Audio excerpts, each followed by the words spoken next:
उत्पन्न करना चाहते हैं, वर्गीकरण करके जाति समीकरण को तोड़ना, इस पर बड़ा मंथन है। और जो हमारा नौजवान पढ़ लिख के नौकरियों में आ रहा है, और जब नौकरी में आता है तो पता चला उसका पेंशन मिलेगा ही नहीं, उसका भी यहाँ खुलासा हो रहा है, विरोध हो रहा है कि भाई जो नई स्कीम है इसको रद्द किया जाए, पुरानी स्कीम लागू किया जाए। बुढ़ापे में उसको वो एक ही साधन मिलता है, उसका पेंशन होता है। पेंशन छोड़िए, अब तो अग्निवीर योजना लाकर 4 साल की नौकरी दे दी है। अब अग्निवीर में आप क्या करेंगे, 4 साल बाद वो और बेकार हो जाएगा।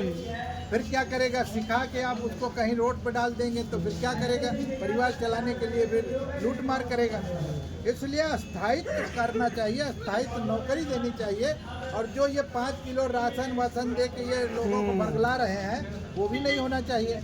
आज यहाँ बुद्धिजीवी पढ़े लिखे लोग, अधिकारी कर्मचारी के साथ समाज सेवी जो अपना जीवन अर्पण कर चुके हैं समाज में, वो सारे के सारे लोग यहाँ मौजूद हैं। अच्छा, अभी आपने कुछ सैकड़ों संगठनों को इकट्ठा करके अभी पिछले दिनों दिल्ली में भी एक संगोष्ठी की थी, क्या निष्कर्ष निकले हैं सारे? अभी हम फिर से जी 26 नवंबर को जो संविधान दिवस है, ये गौतम जी हमारे ओपी गौतम जी हैं, ये वहाँ के प्रभारी हैं, और राष्ट्रीय उपाध्यक्ष हैं राम सिंह जी हैं, ये उत्तर प्रदेश के प्रभारी हैं। सारे पदाधिकारी, ये कर्णम किशन जी हैं, ये तेलंगाना से आए हुए हैं, ये हमारे दक्षिण भारत के प्रभारी हैं, और ये राष्ट्रीय महासचिव। ऐसे पूरे देश के लोगों को 26 तारीख को हम दिल्ली में बुला के, ये जो सरकार जनगणना कराने की बात कर रही है, हमारी मांग है कि उसमें जातीय जनगणना हो जी, और जातीय जनगणना करने के बाद सबका प्रतिनिधित्व मिले। नहीं, जातीय जनगणना की तो सरकार बात ही नहीं कर रही है, सरकार तो वर्गीकरण कर रही है आरक्षण में। अब हम ये तो आपको पहले बता दिए कि जो डिवाइड एंड रूल की बात कर रहे हैं, वो सरकार और सुप्रीम कोर्ट के सहारे लिए इसको बांटना चाहती है। बिल्कुल। और डॉक्टर अम्बेडकर राष्ट्रीय एकता मंच इसको समेटना चाहती है, सबको एक साथ लेना चाहती है, एक बड़ा संगठन बना के अपने अधिकारों के, अपने संविधान को बचाने का काम करना चाहती है। इसलिए हम पूरे देश के लोगों से आज मंथन करने के लिए यहाँ बैठे हैं। 26 नवंबर को हम दिल्ली में जब बैठेंगे, पूरे देश के प्रतिनिधि आएंगे, सारे पदाधिकारी आएंगे, उसमें हम वहाँ से ऐलान करेंगे कि हम पूरे देश में भ्रमण करेंगे, जाके सरकार से मांग करेंगे कि जाति जनगणना जरूर कराई जाए। अगर जाति जनगणना नहीं कराई जाएगी तो इनके पास आंकड़े नहीं होंगे और हमारे लोगों को चुन चुन के बांट के और एक तरफ से राज करने की। आसान ही सरकारी कर्मचारी संगठन एक है, सामाजिक संगठन एक है, लेकिन कहीं ना कहीं SC ST OBC माइनॉरिटी समाज के जो नेता हैं, जो उनका बिखराव है, कहीं ना कहीं आपको नहीं लगता कि वो बिखराव इस समाज की दुर्गति का कारण है? बिल्कुल कारण है। आप यहाँ देखेंगे मंच पे, अगर आप देखेंगे किसी राजनीतिक दल के व्यक्ति की उपस्थिति नहीं है। ये साबित करना चाहते हैं कि राजनीतिक लोग अपनी रोटियां अगर सेकते हैं, हमारे समाज को बांटने का काम करते हैं और अपना तगमा बढ़ाना चाहते हैं, तो आज ये जो मंच बना है, जो बृहद मंच देख रहे हैं, बड़ा मंच देख रहे हैं, जहां बैठने की जगह लोगों को नहीं मिल रही है, वो सारे के सारे लोग निर्णय लेंगे कि हम राजनीतिक दलों से अपेक्षा न करके बल्कि संगठित होकर अपने अधिकार छीनने का काम करेंगे। तो राजनीति में जाएंगे आगे चल के? राजनीति में कौन नहीं है, सभी लोग राजनीति में है।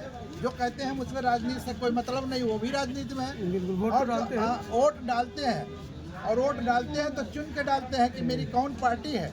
तो सारे लोग राजनीतिक हैं। अब आप हमसे पूछेंगे कि आप राजनीति में जाएंगे कि नहीं जाएंगे, हम ऑलरेडी राजनीति में हैं। अगर हमको राजनीति का ज्ञान नहीं है, संविधान का ज्ञान नहीं है, हमको किताब पढ़ने का तरीका नहीं मालूम है, तो हम फिर ऐसे भटकते रहेंगे।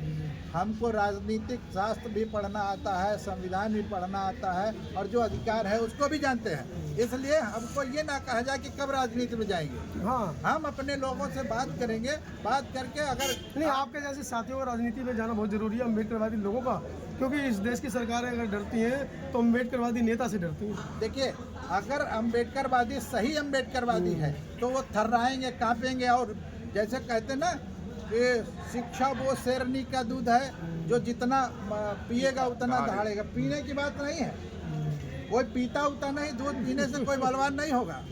उसका मकसद है कि जो महापुरुषों की किताब है, जिन लोगों ने उसको पढ़ के लिखाया है, पढ़े लिखे लोगों में और लिखे पढ़े लोगों में भी अंतर है। तो जो पढ़ा है वो हमारे भारत के संविधान लिखवाने वाले लोग, बुद्ध के दर्शन पर चलने वाले लोग, हमारे संत रविदास के कदमों पर चलने वाले लोग, संत गाडगे के कदमों पर चलने वाले लोग, संत कबीर के कदमों पर चलने वाले लोग, ऐसे तमाम महापुरुषों की जब किताब हम पढ़ेंगे तब हम दहाड़ेंगे, ये नहीं कहना। दहाड़ रहे हैं, सारे बच्चे आपके कांवड़ ढो रहे हैं, वैष्णो देवी जा रहे हैं। यस, कबीरदास की बात करते हैं। यस यस यस, कबीर की भाषा वो नहीं पढ़ पाए हैं, इसलिए कांवड़ ढो आपका दायित्व बनता है, आपको समझाना चाहिए। आप बड़े हैं, हम बड़े हैं या छोटे हैं, लेकिन हम दायित्व अपना निभा रहे हैं। जितने लोग यहाँ दिखाई पड़े हैं, ये कांवड़ ढोने वाले नहीं लोग हैं, ये संविधान के मानने वाले लोग हैं और अपना अधिकार छीनने वाले लोग हैं। राष्ट्र को लगेगा हिंदू राष्ट्र नहीं बनने देना चाह रहे हो आप। हिंदू राष्ट्र तो बनी नहीं सकता है, आपके ऊपर एनएसए ये लगेगा। झूठे लोग हैं जो कहते हैं हिंदू भड़का राष्ट्र। रहे हैं लोगों को। अगर ये हिंदू कहते हैं तब भी झूठा है, क्योंकि हमको जब जरूरत पड़ती तो चमार कह देते हैं, हमको पासी कह देते हैं, खटिक कह देते हैं, आहिर कह देते हैं, गडेरिया कह देते हैं। हिंदू क्यों नहीं कहते हैं? क्या इनके दम है हमको हिंदू कहने का? अगर ये मुझे हिंदू कह दें तो जेल जाओगे, जेल। जेल तो मेरा खेल है, जेल भेजने का कोई चिंता है नहीं।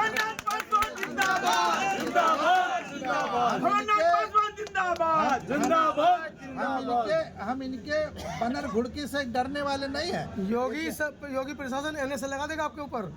प्रशासन किसी को हो, उससे भवननाथ पासवान डरने वाला नहीं है। खुलकर बोलता है सरकार के खिलाफ। हाँ, सरकार के खिलाफ हमारा तो काम है, सरकार के खिलाफ, चाहे वो भाजपा की सरकार हो, चाहे सपा की। गौतम जी समझाइए, जेल चले जाएंगे। सरकार हो, हमारा काम है। समझाइए, आप उपाध्यक्ष हैं, आपके अध्यक्ष ऐसे बोलते हैं। तो राजनीतिक प्लेटफॉर्म पे बोल रहे हैं। आपको मेरे बारे में पता है, मैं तो नौकरी में रहते हुए बोलता था, मैं तो आज तक जेल गया ही नहीं।